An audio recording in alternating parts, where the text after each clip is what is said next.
तीसरा काम यह होगा कि जहां पर मेरे उम्मत के आमाल बोले जाएंगे, मेरी उम्र 86 होगी, मैं उनकी व्यास को बताऊंगा। तीसरी जगह हमारे फरमाई कि मेरी उम्र पूरे सिरात को पार करेगी। जिब्रील अमीन अपने पर खाए होंगे और मैं अल्लाह से दुआ करूंगा कि रब सल्लल्लाहु अलैहि अल्लाह के रसूल सल्लल्लाहु अलैहि वसल्लम दुआ फरमाएंगे कि अल्लाह मेरी उम्मत को सलामती से बुला दे पूरे सिरात से। इसीलिए किसी ने इश्क में डूब कर कहा कि रज़ा पुल से बस करते गुजरिए कि है रब सल्लल्लाहु सदाए। मेरे अजीज दोस्तों और बुजुर्गों, अल्लाह सुब्हानहू व तआला कुरान करीम में इरशाद फरमाता है वल अव्वल व आखिर व ज़ाहिर व बातिन व हुवा अला कुल्लि शैइन। शेख अब्दुल्लाह मोहम्मद से जहरी मराजिल नबुवा में लिखते हैं इस कुरान करीम की आयत के बारे में कि ये हमद खुदा की है, ये नाम मुस्तफा की है, ये सिफात इलाही की है और ये सिफात रसूल की है। मेरे अजीज दोस्तों, इमाम जलालुद्दीन सुयूती क़साइदुल कुबरा में शरीफ लिखते हैं कि अल्लाह के रसूल सल्लल्लाहु अलैहि वसल्लम जब सफर मिराज पर गए तो बाज़ हज़रात ने रसूलुल्लाह सल्लल्लाहु अलैहि वसल्लम को इस तरह कहकर मुखातिब हुए और कहा कि सलाम अलैकुम या अव्वलु, अस्सलाम अलैकुम या आखिरु, अस्सलाम अलैकुम या आखिरु। जिब्रील अमीन ने कहा कि या रसूलुल्लाह सल्लल्लाहु अलैहि वसल्लम ये सलाम करने वालों में हज़रत इब्राहीम अलैहिस्सलाम है, हज़रत मूसा अलैहिस्सलाम है, हज़रत ईसा अलैहिस्सलाम। तो मालूम हुआ कि अंबिया के रसूलुल्लाह सल्लल्लाहु अलैहि वसल्लम को सबसे अव्वल माना। अल्लाह ने सबसे पहले मेरे नबी को नूर को पैदा किया और आखिरी रसूल बनाकर भेजा। मेरे अजीज दोस्तों और बुजुर्गों, हदीस शरीफ में आया कि रसूलुल्लाह सल्लल्लाहु अलैहि वसल्लम ने फरमाया कि अपनी औलाद को 3 तरबियत दो। एक, अपने रसूल से मोहब्बत उनको सिखाओ, एक दूसरी अहले बैत से मोहब्बत सिखाओ और तीसरा उनको कुरान पढ़ाओ। क्योंकि जो कुरान के हामिलीन रहेंगे हशर के मैदान के दिन वो अंबिया और अल्लाह के साए में रहेंगे, जिस दिन किसी का साया नहीं होगा सिवाय अल्लाह के रसूल सल्लल्लाहु अलैहि वसल्लम ने शरीफ में फरमाया कि हर नबी ने अपनी दुआ, एक खास दुआ अल्लाह ने दी, उसको इस्तेमाल करते हुए जल्दी की। रहमतुल आलमीन सल्लल्लाहु अलैहि वसल्लम ने फरमाया कि मैंने अपनी इस दुआ को मेरी उम्मत के लिए उठा के रखा हूं और मेरी ये दुआ मेरे उम्मत के गुनाहगारों की शिफा के लिए, शिफात के लिए इस्तेमाल की जाए।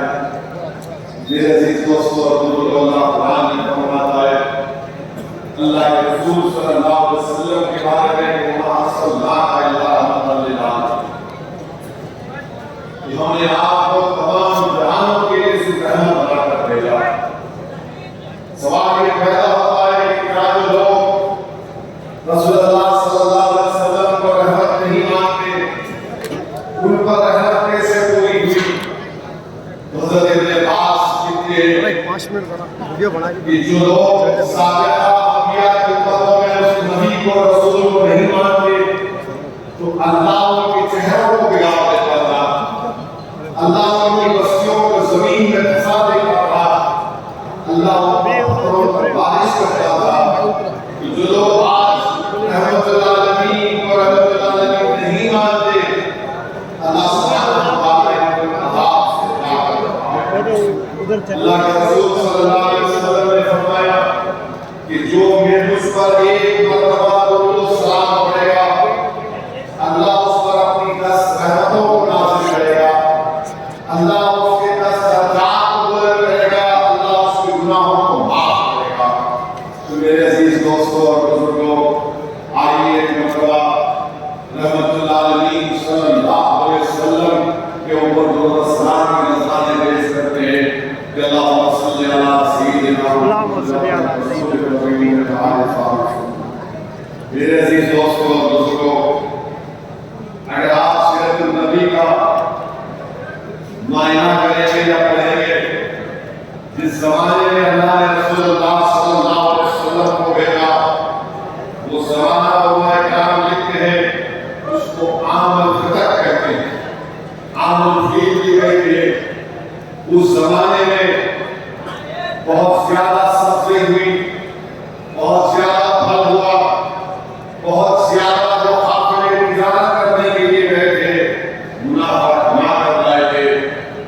और अरबों में जहालत थी उस जमाने की कि जब अगर बच्ची पैदा होगी तो अरब लोग उसको जिंदा तड़ोड़ करके दफना देते।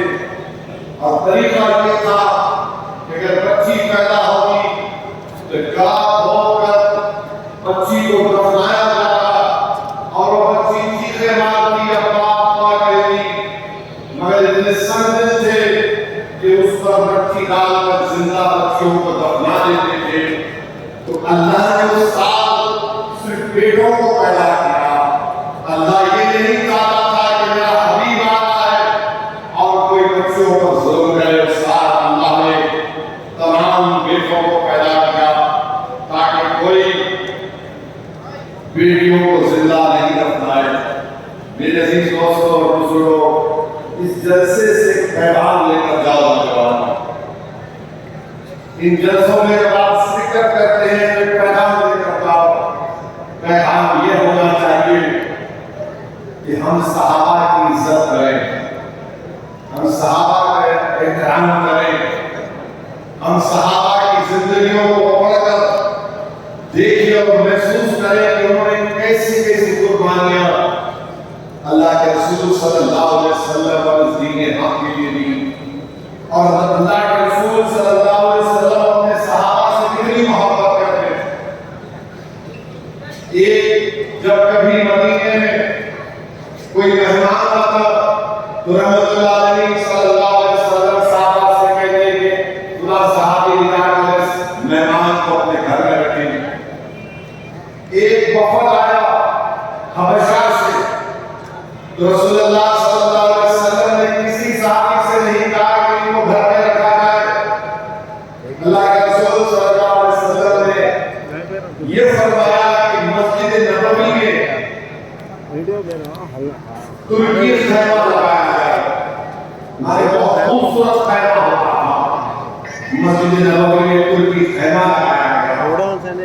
सहाबा रसूलुल्लाह सल्लल्लाहु अलैहि वसल्लम ने फरमाया कि ये हबशा से वो मेहमान आए, किसी के घर से खाना नहीं आएगा। हजरत आयशा सिद्दीका और बीबी फातिमा खाना पका कर जाएंगी। आका आलम ने कहा कि कोई सहाबी आकर खाना नहीं देगा, मैं अपने हाथों से अपने हाथ मुबारक से लाकर इस वफद को खाना खिलाऊंगा। तो मालूम हुआ अल्लाह के रसूल सल्लल्लाहु अलैहि वसल्लम ने फरमाया, मैं इसलिए कह रहा हूं क्योंकि जब मेरे सहाबा नजाशी बादशाह के पास गए थे, उसने उनको कुफारा ने मक्का के हवाले नहीं किया, उसने मेरे सहाबा का ख्याल रखा। इसीलिए आज मैं इनका ख्याल रखना हूं। अल्लाह के रसूल सल्लल्लाहु अलैहि वसल्लम किसी का नमाज जनाजा पढ़ने के लिए गए। जनाजे मरने वाले का चेहरा सल्लल्लाहु अलैहि वसल्लम ने देखा, कहा कि मैं इसकी नमाज नहीं पढ़ सकता, ये मेरे उस्मान से बहुत ज्यादा था। मेरे अजीज दोस्तों और बुजुर्गों, वहीं पर आप जानते हैं कि हज़रत तबाब रज़ी अल्लाह ताला एक बहुत बड़े सहाबी थे। आज के भाई मुशरिक का मजदूरी करते थे। नौजवानों सुनो ये बात, जो नौजवान मेहनत मजदूरी से दूर भागते हज़रत तबाब रज़ी अल्लाह ताला मजदूरी करते थे। और जब मजदूरी कर लिए तो अपने मालिक से पैसा लेने के लिए गए, जिसके पास काम किया उसने कहा मैं तुमको मजदूरी के पैसे नहीं दूंगा, उसी वक्त दूंगा जब तुम मोहम्मद रसूलुल्लाह सल्लल्लाहु अलैहि वसल्लम का कलमा पढ़ना शुरू करो।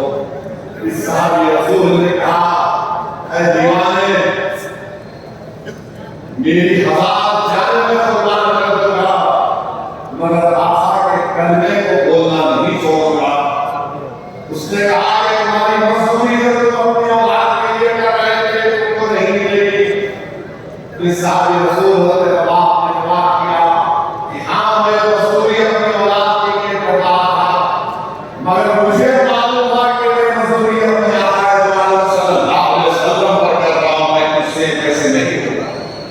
मेरे अजीज दोस्तों और बुजुर्गों, हज़रत साद बिन अबी वक्कास रज़ियल्लाहु ताला आपकी मां आपको बहुत चाहते थे कि असरे मुबश्शरा में आए साद बिन अबी वक्कास। नौजवानों, असरे मुबश्शरा वो 10 साल के दिन अल्लाह के रसूल सल्लल्लाहु अलैहि वसल्लम ने अपनी जिंदगी में जन्नत की बसात। मां बहुत चाहती थी, आप भी अपनी मां को बहुत चाहती थी। मां ने कहा कि मैं खाना नहीं खाऊंगी साथ जब तक कि तुम कलमा पढ़ना ना छोड़ दे। 3 दिन मां भूखी रही। बहनों ने आकर रो रो कर बुलाया, रिश्तेदारों ने आकर रो रो कर बुलाया। साथ में अबू वक्कास अपनी मां के पास गया, जाकर कहा कि मां मैं तुझे बहुत चाहता हूँ, सारी दुनिया जानती है कि मैं तेरा बेमिसाल बेटा हूँ। मां ने समझा कि अब बेटा राजी हो गया मेरी बात को सुनने के लिए। हज़रत साद ने क्या खूबसूरत जवाब दिया। उन्होंने कहा कि मेरी मां, मैंने अपने दिल को टटोला, अपने ज़मीर को टटोला, और मेरा दिल और ज़मीर मुझसे कहता है कि अगर मेरी मां के पास एक से ज्यादा जाने होगी मैं उसको कुर्बान कर दूंगा, मगर मोहम्मद सल्लल्लाहु अलैहि वसल्लम की गुलामी को नहीं छोड़ूंगा। और मां ने कहा कि मैं अपने बेटे को जानती हूँ, ये मुझे बेइंतहा चाहने वाला है। जब इसने तय कर दिया कि मुझसे ज्यादा मोहम्मद सल्लल्लाहु अलैहि वसल्लम को चाहता है, मैं खाना खाना शुरू कर देती हूँ। अब आप देखिए, फारूक आज़म आए हैं, मां लेकर आए। रसूलुल्लाह सल्लल्लाहु अलैहि वसल्लम फारूक आज़म से पूछे कि उमर बिन खत्ताब कितना सामान लाए हो? फारूक आज़म ने कहा आधा ला रहा हूं। जब सिद्दीक़ अकबर आए, आका ने फरमाया अबू बकर सिद्दीक़ घर में किसको छोड़ कर आए हो? तो सिद्दीक़ अकबर ने कहा कि अल्लाह के रसूल सल्लल्लाहु अलैहि वसल्लम को अल्लाह को छोड़ा। मेरे अजीज दोस्तों और बुजुर्गों, सहाबा किराम की अज़मत इस हदीस शरीफ से समझो। अल्लाह के रसूल सल्लल्लाहु अलैहि वसल्लम ने फरमाया, जब कोई सहाबी किसी जंग में जाए तो आका ने फरमाया कि जब उसमें एक सहाबी होगा मेरा, तो अल्लाह उस सहाबी के बरकत से तुमको कामयाबी दे देगा। अगर सहाबा नहीं रहेंगे, आपको बोल रहा हूँ, ताबईन रहेंगे, जिससे सहाबियों को देखा अल्लाह उनके बरकत से उनको कामयाबी दे देगा। अगर वो भी नहीं रहेंगे तो ताबईन रहेंगे, यानी जिसने सहाबी को देखने वाले को देखा तो अल्लाह उनकी बरकत से उनको कामयाबी दे देगा। तो नौजवानों, सहाबा किराम की इज्जत और एहतराम करो।